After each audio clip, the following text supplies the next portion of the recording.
Another benefit, to humble ourselves.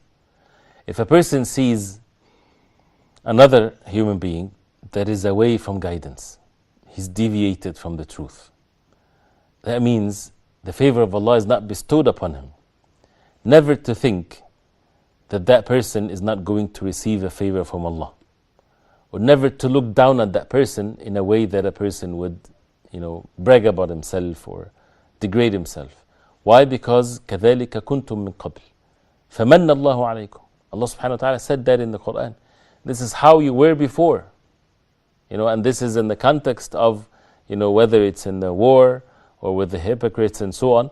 But Allah subhanahu wa ta'ala mentioned that about the believers, that it's not because of they're smarter or they're better than them, and when He forbade them from giving the salam to others and so on, He said, كَذَلِكَ كُنْتُم مِّن قَبْلِ. This is how you were before.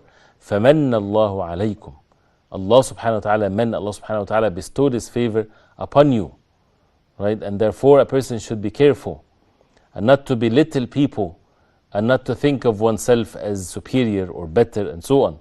And usually when someone is like this, he would fall into what the people he's accusing of they are having. So this is basically, we should have mercy towards others. There's a fine line between being merciful towards others and being firm upon the deen, so that no compromisation to the deen whatsoever. We need to warn about what is evil.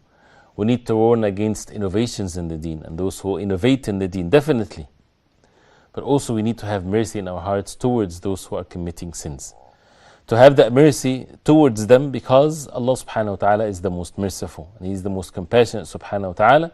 And to think of this matter that it's when we're guided, we're not guided because we're smarter, we're better. Allah subhanahu wa ta'ala bestowed His guidance to whoever He wills by His knowledge subhanahu wa ta'ala, by His wisdom and so on.